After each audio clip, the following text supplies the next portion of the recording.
Target Narayana. నెల్లూరులో సోదాల కలకలం. అంటే నెల్లూరు ప్రజానీకానికి ఇప్పుడు అర్థమవుతుంది.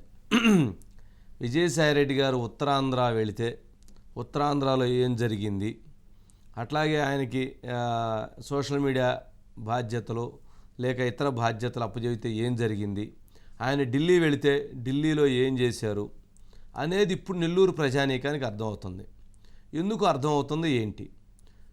నిన్న వేమిరెడ్డి ప్రభాకర్ రెడ్డి గారు వైసీపీ పార్టీని వీడి తెలుగుదేశం పార్టీలో చేరి ఇప్పుడు YCP MP Telugu Desam party MP అభ్యర్థిగా ఉన్నారు. వైసీపీ ఎంపీ అభ్యర్థిగా విజయసాయిరెడ్డి గారిని పంపించారు. ఇప్పుడు 24 గంటలు అవుతుంది.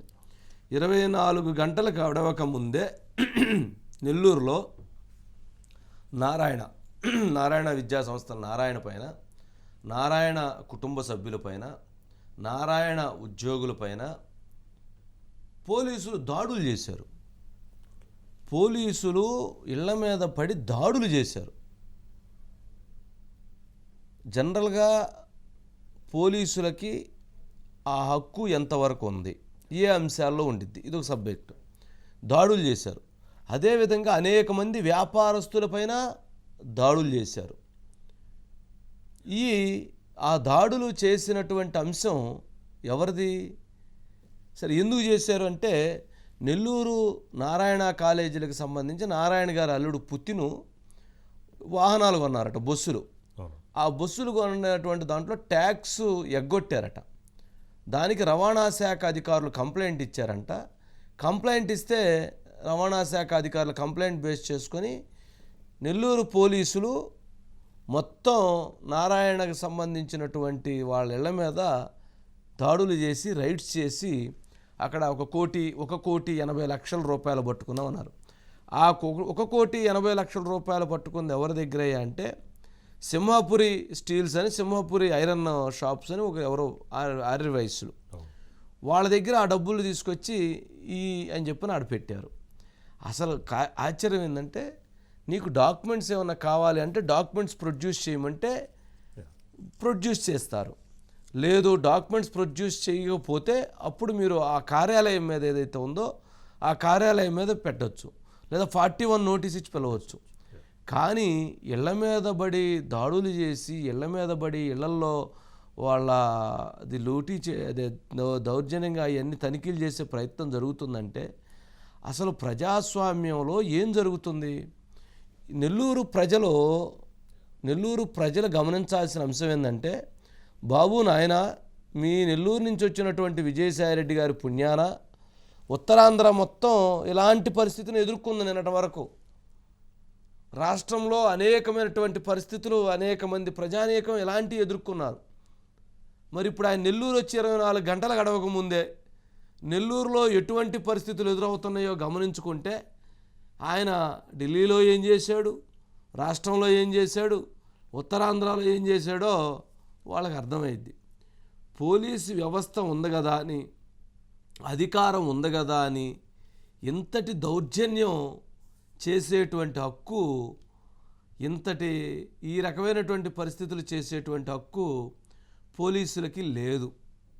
ఇదే గనక కొనసాగితే భవిష్యత్తులో ఎక్కడ ఏ వ్యక్తి కూడా ప్రశాంతంగా ఉండేటువంటి పరిస్థితి ఉండదు. ఇదే వైసీపీ మళ్ళీ అధికారంలోకి వస్తే ఏ విద్యా సంస్థలు కానీ, ఏ ప్రతిపక్ష పార్టీ కానీ, ఏ ప్రతిపక్ష నాయకుడు కానీ వాళ్ళ ఇళ్ళు కానీ, వాళ్ళ ఆస్తులు కానీ, వాళ్ళ డబ్బులు కానీ ఉండే పరిస్థితి ఉండిద్దా లేదా అనేది ఈరోజు జరిగినటువంటి సన్నివేశం చూస్తే అర్థమవుతుంది. భవిష్యత్తులో అదే వైసీపీ ఓడిపోయి తెలుగుదేశం జనసేన వస్తే మరి వారు కూడా ఇలాంటి పరిస్థితులే కనుక కొనసాగిస్తే మరి ఇప్పుడు ఎవరైతే దాడులు చేయించారో లేదా ఎవరైతే వీటన్నిటి వెనుకున్నారో మరి వారి పరిస్థితి ఏంటి? ఈ దాడి జరిగింది ఎన్నికల నేపథ్యంలో, ఎన్నికల కోసం డబ్బులు ఎవరైనా తెచ్చిపెట్టారా? నారాయణ అంటే ఆయన వేల కోట్లకు అధిపతి, విద్యా సంస్థలు వ్యవహారం ఉన్నాయి కాబట్టి ఆయన తెలుగుదేశం పార్టీకి ఫండ్ చేస్తాడు కాబట్టి, ఉన్నది మాట్లాడుకుందాం, లేని ఎందుకు మాట్లాడుకోవటం, ఆయన ఆర్థికంగా సహకరిస్తాడు కాబట్టి ఆయనకు సంబంధించినటువంటి ఇళ్లల్లో రేపు ఎన్నికల నిమిత్తం విపరీతంగా డబ్బులు తెచ్చిపెట్టాడేమోనని చెప్పని ఆ డబ్బులను పట్టుకోవటం కోసం ఇది ఒక వంకబెట్టి ఏది దాడులు చేశారనేది ప్రజలు ఆ మాత్రం కనుక్కోలేరా? నెల్లూరు ప్రజానీకానికి ఆ మాత్రం ఇది లేదా? ఇలాంటివి చేస్తే ఆయనకు ఒక 25,000 వచ్చే మెజారిటీ ఏదన్నా ఉంటే అది 50,000 దాటి మెజారిటీ వచ్చింది. ప్రజలు హర్షించరు. విజయసాయిరెడ్డి గారు వచ్చిన 24 గంటల్లోనే ఏం జరిగింది నెల్లూరుకి అనేది ప్రజలు ఆలోచించుకుంటారు. ఒకసారి బైట్స్ ఉన్నట్టుంది, ఆ బైట్స్ ప్లే చేయండి. ఎస్పీ గారు కూడా చక్కగా మాట్లాడారు, అద్భుతంగా మాట్లాడారు. అబ్బా ఏమి అండి ఐపీఎస్. నిన్న లేట్ అవర్స్లో మనకి ఒక కంప్లైంట్ వచ్చింది డిస్ట్రిక్ట్ ట్రాన్స్పోర్ట్ కమిషనర్ నుంచి. వాళ్ళకు వచ్చిన రిపోర్ట్, ఆయనకు వచ్చిన రిపోర్ట్, ట్యాక్స్ ఎవేషన్ కమిషన్ వాళ్ళు ట్యాక్స్ డిపార్ట్మెంట్స్ నుంచి వచ్చిన రిపోర్ట్ బేస్ చేసుకొని మనకు ఒక రిపోర్ట్ పోలీస్ డిపార్ట్మెంట్కి ఒక రిపోర్ట్ ఇవ్వడం జరిగింది. ఇది 6th టౌన్ పోలీస్ ఇన్స్పెక్టర్ పేరు పైన, బాలాజీనగర్ ఇన్స్పెక్టర్ పేరు పైన ఒక రిపోర్ట్ వచ్చింది. దీంట్లో మెయిన్ ఏంటంటే ఈ రిపోర్ట్లో నారాయణ ఎడ్యుకేషనల్ సొసైటీ అని ఒక సొసైటీ ఫామ్ అయ్యి దానికి అనుబంధంగా ఇన్స్పైరా మేనేజ్మెంట్ సర్వీసెస్ అని ఒక మేనేజ్మెంట్ సర్వీస్ని పెట్టడం జరిగింది. ఇప్పుడు ఇన్స్పైరా ఏం చేస్తుందంటే నారాయణ ఎడ్యుకేషనల్ సొసైటీకి సంబంధించినటువంటి మేనేజరియల్ సర్వీస్, అంటే వాళ్ళకి అవుట్సోర్సింగ్ సర్వీసెస్ అన్నీ ఇన్స్పైరా చేస్తుంది. దానికి సంబంధించి పేమెంట్ నారాయణ ఎడ్యుకేషన్ సొసైటీ నుంచి ఇన్స్పైరాకి ఇస్తారు. ఇది నార్మల్గా 2013 సంవత్సరం నుంచి ఇన్స్పైరా అనే కంపెనీ ఫోర్స్లో ఉంది. దానికి ఇప్పుడు ప్రస్తుతం వచ్చేసి డైరెక్టర్గా, ప్రెసిడెంట్గా పునీత్ పోతప్ప అనే ఆయన ఇన్స్పైరా ప్రెసిడెంట్గా ఉన్నారు. అట్లనే నారాయణ కూడా ఆయనే ప్రెసిడెంట్గా, నారాయణ ఎడ్యుకేషన్ సొసైటీ కూడా ఆయనే ప్రెసిడెంట్గా ఉన్నారు. శ్రీనివాసులు గారి ఇంటి మీద దాడి చేశారు. బంగారు వ్యాపారి శ్రీనివాసులు గారు ఒక మాట చెప్పారు, అయ్యా నా ఇంట్లో ₹1,00,00,000 మీరు ఉందంటున్నారు, ఉంది, ఎల్లుండి నాకు రిజిస్ట్రేషన్ ఉంది, పత్రాలు చూపిస్తున్నాను, ఈ ₹1,00,00,000 యాడ్ నుంచి వచ్చిందో కూడా చూపిస్తున్నాను, నాది డబ్బుని స్వస్థాలతో రాసిచ్చినా కూడా పోలీస్ స్టేషన్కి తీసుకొచ్చిన పరిస్థితి. గురుబ్రహ్మం గారు ఎంత పారిశ్రామికత్వం మీకు తెలుసు. వారి ఏదైతే పెయింట్ అంగడిలో రోజువారీ కౌంటరే నాకు తెలిసి 20 లక్షలు దాకా ఉంటుంది. వారి ఇంట్లో 25 లక్షలు దొరికింది. ఎందుకంటే నిన్న ఆదివారం, మొన్న శనివారం 25 లక్షలు దొరికితే వారు స్పష్టంగా చెప్తున్నారు. మాట్లాడుకోవాలంటే మళ్ళీ చెప్తున్నా, 90% మంది పోలీస్ యంత్రాంగం నిష్పక్షపాతంగా, న్యాయబద్ధంగా వ్యవహరిస్తుంది. అతి కొద్ది మంది మాత్రం వైఎస్ఆర్ కాంగ్రెస్ పార్టీ ప్రభుత్వమే శాశ్వతం అనుకునే రీతిలో, రోజులు ఎల్లకాలం అధికారంలో ఉంటాం అనుకునే రీతిలో ప్రవర్తిస్తున్నారు. ముఖ్యంగా 2 పోలీస్ అధికారులు నెల్లూరు జిల్లాలో మీడియా మిత్రులు మొత్తం చెప్తూ ఉన్నా, రికార్డ్ చేసి పెట్టుకోండి, నోట్ చేసి పెట్టుకోండి.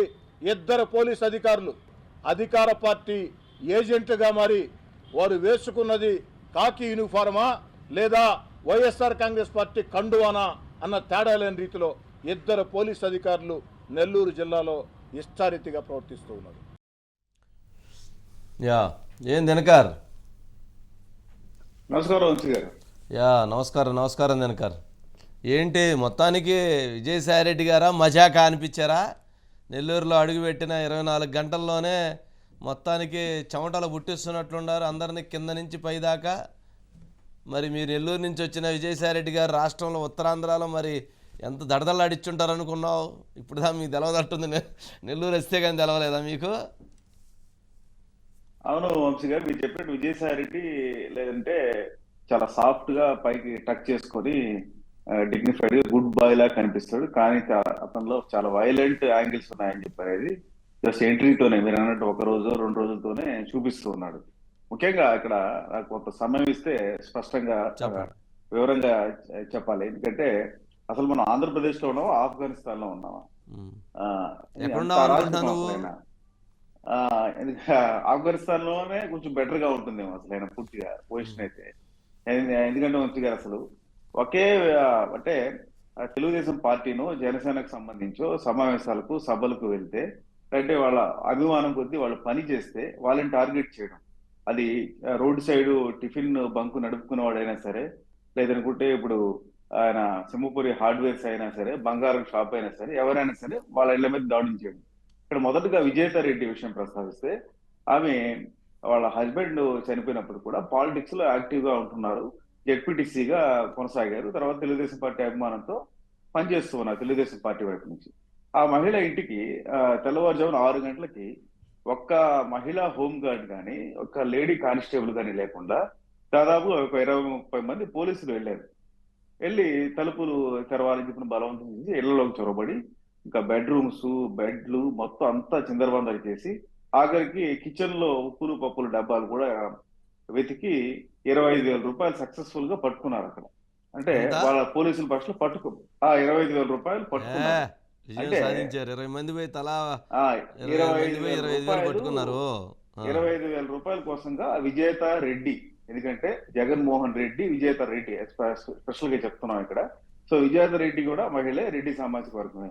అంటే ఆ మహిళకి ఎంత అవమానం అంటే ఆమె బట్టలన్నీ చిందరవందరు చేశారు, ఆమె ఇన్నర్ వేర్స్ చిందరవందరు చేశారు. అసలు వాళ్ళ ఒక లేడీ కానిస్టేబుల్ లేదు, హోమ్ గార్డ్ లేదు. మరి ఇక్కడ మానవ హక్కులు ఏమయ్యాయి, లేదంటే మహిళలకు సంబంధించిన మహిళల చట్టాలు ఏమయ్యాయి, అసలు ఈ పోలీసుల మీద ఎన్ని సెక్షన్ల కింద కేసులు పెట్టచ్చు, కోర్టులు సుమోటోగా తీసుకుంటేనో లేదనుకుంటే ఆ విజేత రెడ్డి కేసు పెట్టారు. నెక్స్ట్ అక్కడి నుంచి సీన్ కట్ చేస్తే నారాయణ విద్యా సంస్థల్లో వాళ్ళు గత 20 సంవత్సరాలుగా పనిచేస్తున్నారు. 5,000, 10,000, 20,000, 50,000, లక్ష రూపాయల జీతాలకు పనిచేస్తున్నారు. వాళ్ళందరూ ఇళ్ల మీద దాడులు చేశారు. విజయభాస్కర్ ఇంటికి వెళ్ళారు, నారాయణ మెడికల్ కాలేజీలో మేనేజర్ గా పనిచేసి విజయభాస్కర్ ఇంటికి 6:30కి వెళ్ళి, మీకు ఏ ఫోన్ ఇచ్చినా స్పీకర్ ఫోన్ ఆన్ చేసి మాకు వినిపించాలి, మేమేం చేయలేము సార్, సారీ సార్, మీరు మాకు చాలా సహాయం చేస్తున్నారు, మా పెదనాయనకు, మా చిన్నాయనకో, మా మామకు అప్పుడు ఆపరేషన్ అప్పుడు మీరు దగ్గర ఉండి చూశారు, డాక్టర్స్ తో మాట్లాడిచ్చారు, కానీ మేమేం చేయలేము సార్, మా ఉద్యోగాలు పోతాయి, మా ఆఫీసర్ శాడిస్ట్ సార్ అని వాళ్ళే చెప్పారని చెప్పి వాళ్ళు చెప్తున్నారు ఆయన. సో ఆయనకు సంబంధించి ఆయన ఆ దగ్గర తనిఖీలు చేశారు. ఫైనల్ గా ఆయన దగ్గర అయితే ₹1 డబ్బులు దొరకలేదు, ఏం దొరకలేదు, వెళ్ళిపోయారు అక్కడి నుంచి. ఒక బంగారు వ్యాపారి, అంటే బంగారం వ్యాపారం అంటే మీరు అన్నట్టు శనివారము, ఆదివారము, ఫస్ట్ వీక్ కలెక్షన్స్ వస్తాయి రెగ్యులర్ గా. వాళ్ళ వ్యాపారం బంగారు వ్యాపారం అంటే రోజుకి ₹1 కోటి డబ్బులు అమ్ముకుంటారు, ట్యాక్సీలు కడుతుంటారు. ఆయన ఇంటిలో ₹1 కోటి లాగుతుంటే ఆయన ₹1 కోటి డబ్బులు ఉందని చెప్పని అన్నారు. ఆయన అన్ని ఆధారాలు చూపించాడు, నాకు రిజిస్ట్రేషన్ ఉందా అని చెప్పని పోలీస్ అధికారులకు చూపించారు.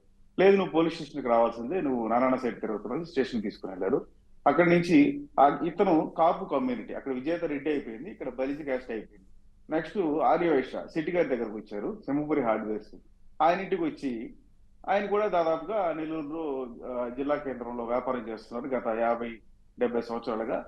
పెద్ద ఫ్యామిలీ, గురు బ్రహ్మం, ఆర్యవైశ్య కమ్యూనిటీ గురు బ్రహ్మం.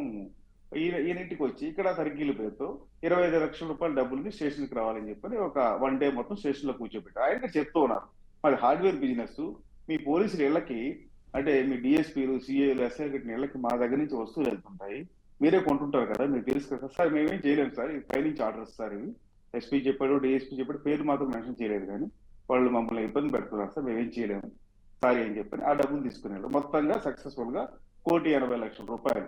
ఒక బంగారు వ్యాపారి, ఒక హార్డ్వేర్ వ్యాపారి, ఒక రియల్ ఎస్టేట్ వ్యాపారి. సో వీళ్ళ దగ్గర డబ్బులకి నారాయణ అల్లుడు పునీత్ ఏదో వెహికల్స్ కొన్నాడు, ట్యాక్స్ అగ్రామం పెట్టాడు. అంటే ట్యాక్స్ అగ్రామం పెడితే మీరు నోటీసులు ఇవ్వండి. కాదు దినకర్, అది ఇప్పుడు ఆయన ఏదన్నా వాటి ట్యాక్స్ లేకపోతే ఇంకోటి అంటే వాళ్ళ ఆఫీస్ మీద లేదా పునీత్ ఇంటి మీద రైడ్ చేస్తారు మహా అయితే. అసలు ఆ రైట్స్ చేసి రైట్స్ ఉండవు అనుకో. మరి ఇక్కడ సింహపురి గుప్తా గారి ఇంటి మీద వారికి ఏం పని, ఇక్కడ వారింటి మీద మహిళ ఇంటి మీద ఏం పని, ఇక్కడ అసలు ఏం సంబంధం వీళ్ళకి వాటికి? సో ఇక్కడ అదే వంశీ అని చెప్తున్నాము. సో ఇంత అరాచకంగా అంటే ఇప్పటికే ఆల్రెడీ ఇంతకుముందు నారాయణ ఇంటి మీద రైడ్ చేసి పెద్ద అబాస్ పాలయ్యారు. ఆయన ఇంట్లో అన్ని చిందరవందలు చేసి 200 మంది పోలీసులు చుట్టుముట్టి ₹1 డబ్బులు దొరకపోగా నారాయణ ప్యాంట్లు, షర్ట్లు, మిగతా అన్ని కూడా లంగాలు, జాకెట్లు అన్ని కూడా వెతికారు. అంతా అయిపోయి అన్ని పగలగొట్టారు. మళ్ళీ తాళాలు కూడా వేయించుకున్నారు, మళ్ళీ వాళ్ళు రిపేర్ చేయించుకున్నారు. సో ఇప్పుడు అసలు ఇంత విచ్చలుడిగా అంటే ఇప్పుడు వేమిరెడ్డి ప్రభాకర్ రెడ్డిని భయపెట్టాలి, వేమిరెడ్డి ప్రభాకర్ రెడ్డిని గందరగోళం చేస్తే వేమిరెడ్డి ప్రభాకర్ రెడ్డి కొంత సాఫ్ట్ కార్నరు, మనిషి భయపడతాడు. సో ఇప్పుడు దానికి ఎవరిని టార్గెట్ చేయాలి? కోటమిరెడ్డి శ్రీధర్ నోటికి వెళ్తే వాళ్ళ బతుకులంతా బస్ స్టాండ్ లో పెడతాడు. ఇప్పుడే మనం విన్నాం, 2 పోలీస్ అధికారులు, 2 పోలీసు ఉన్నతాధికారులు వాళ్ళ చీకటి కోణాలు, వాళ్ళ భాగవతాలన్నీ కూడా బయట పెడతానని ఓపెన్ గా ఛాలెంజ్ చేశారు. సో నారాయణ కొంచెం సాఫ్ట్ గా ఉంటారు కాబట్టి, ప్లస్ కాపు కమ్యూనిటీ, బలిజలు పెద్ద ఏం చేసినా సరే పడి ఉంటారు అట్లాగా అని చెప్పి అనేది YCP Jaganmohan Reddy and batch ఆలోచనగా చూస్తున్నాం మనం, కనిపిస్తుంది. సో దీంతో హడావుడి చేస్తే టార్గెట్ నారాయణ కాదు కానీ ఇక్కడ టార్గెట్ వేమిరెడ్డి ప్రభాకర్ రెడ్డి. ఎందుకంటే వేమిరెడ్డి ప్రభాకర్ రెడ్డి మెజారిటీ దాదాపుగా 2 లక్షలు 3 లక్షలు వస్తుందంటూ ఒక వేవ్ నడుస్తూ ఉంది, ప్రచారం నడుస్తూ ఉంది. సో నారాయణ కూడా మెజారిటీ ఈసారి 50,000, 70,000, లక్ష మెజారిటీ అంటూ కూడా ఒక చర్చ నడుస్తుంది. సో ఈ టైంలో వేమిరెడ్డి ప్రభాకర్ రెడ్డి మీద విజయసాయి రెడ్డి వచ్చారు. సో అసలు ఎన్ని అంటే వైసీపీ నాయకుల ఇళ్లలో ఎంత నోట్ల కట్టలు ఉంటున్నాయి, వాళ్ళ అంచనాల ఇళ్లలో ఎంత డబ్బులు ఉంటున్నాయి, రైట్. తెలుగుదేశం పార్టీకి సంబంధించిన నాయకులు వాళ్ళ సానుభూతి పరుల మీద ఇన్ని దాడులు జరుగుతూ ఉంటే ఎన్నికల కమిషన్ ఖచ్చితంగా చూడాలి. ఎన్నికల కమిషన్ రేపు ఎన్నికల కోడ్ వచ్చిన తర్వాత అయినా సరే ఇలాంటి పోలీస్ అధికారులు ఉంటే ఎలక్షన్ ఎట్లాగే చేస్తారు ప్రతిపక్షాలు. ఈవెన్ పవన్ కళ్యాణ్ కావచ్చు, అందుకే కదా చంద్రబాబు తెలుగుదేశం కావచ్చు, జనసేన పార్టీ బీజేపీతో పొత్తు పెట్టుకుంటే ఈ గోల ఉన్నదని చూస్తుంది. సో అంటే ఇంత విచ్చలవిడిగా పరిధిగించిన పోలీస్ అధికారులు కోటూరు శ్రీధర్ భాషలో చెప్పాలంటే వాళ్ళని ఏం చేయాలి? ఇప్పుడు లోకేష్ రెడ్ బుక్ రాయడంలో తప్పు ఎంత మాత్రం తప్పు లేదు, ఎందుకంటే ఇదే పోలీస్ అధికారులని. సరే ఏమో లేదు వెనకాల. ఇప్పుడు మీరు ఇప్పుడు మీ నెల్లూరు దెబ్బ ఉత్తరాంధ్ర మొత్తం చూసింది. పాపం వైజాగ్లో ఎంతమంది ఇలాంటి ఆకలి కేకలు, ఎంతమంది ఆర్తనాదాలు, ఎంతమంది బాధలు ఉన్నాయి, బయట ఎంతమంది ఉన్నాయి. మరి సాయిరెడ్డి గారి దెబ్బ అంటే ఎలా ఉండిద్ది అబ్బా అనేట్టుగా మరి చూడాలని అంటే నెల్లూరులో వాళ్ళకి కూడా చూస్తే తెలిసింది కదా. మీరు మీ దగ్గర నుంచి బయటికి వెళ్ళి అందరూ చూపించారు, ఇప్పుడు మీ దగ్గర చూపించాలి కదా, మాత్రం చూపిస్తేనే కదా మీ గొప్పతనం, మీ ప్రతిభ ఎంత అనేది జనానికి తెలిసేది. వేమిరెడ్డి గారు మంచివాళ్ళతో పాటు సాయిరెడ్డి గారు లాంటి గొప్ప వ్యక్తులు మంచితనం కూడా ఎట్టుండిదో కూడా తెలవాలి కదా. ఓకే రైట్ దానికారు మరి చూద్దాంలే, ఇప్పుడు అది ఇక అయ్యేది కాదు మరి. కాకపోతే పోలీసులు కొంచెం ఆలోచించేయండి, ఏదైనా చేసేటప్పుడు కంప్లైంట్, దానికి ఒక పద్ధతి, దానికి ఒక ఇది. ఎందుకంటే పోలీస్ వ్యవస్థ అంటే గౌరవం అందరికీ, పోలీస్ వ్యవస్థ మీద నమ్మకం, వాళ్ళే ధైర్యం ఈ సమాజానికి. మరి వాళ్ళే ఆ రకంగా పైనుంచి ఒత్తిళ్ళు వచ్చినాయి, కింద నుంచి ఒత్తిళ్ళు వచ్చినాయి, కింద మంట పుట్టింది, పైన మంట పుట్టిందని ఈ రకంగా చేస్తే రేపు ఇంకా లా అండ్ ఆర్డర్ ఎక్కడ? ఎవరు మాకు కామన్ మ్యాన్కి రక్షణ ఎక్కడ? ఒక వ్యక్తులకి రక్షణ ఎక్కడ? రక్షించాల్సినటువంటి వాళ్ళే ఈ రకంగా భక్షించేటువంటి పరిస్థితి వస్తే ఇబ్బంది కదా. ఏమైందో 2 నెలలు పోస్టింగ్ ఉండదు, 3 నెలలు పోస్టింగ్ ఉండదు, లేదా 10 రోజులు ఈసీ నోటిఫికేషన్ వచ్చిన తర్వాత మళ్ళీ మార్పులు జరగవచ్చు. కొంచెం ఆలోచనతో వ్యవహరించండి. మీరంటే అందరికీ రెస్పెక్ట్ ఉంది, ఎప్పటికీ మీ పట్ల అందరికీ గౌరవం ఉంది. కానీ కొద్దిమంది అరాచకాలతో మిగిలినటువంటి వాళ్ళు కూడా ఆ రకమైనటువంటి బాటలో వెళ్ళొద్దు అని మాత్రం రిక్వెస్ట్ చేసుకోగలుగుతాం. అంతకంటే చేయగలిగింది ఏమీ లేదు. Right, thank you.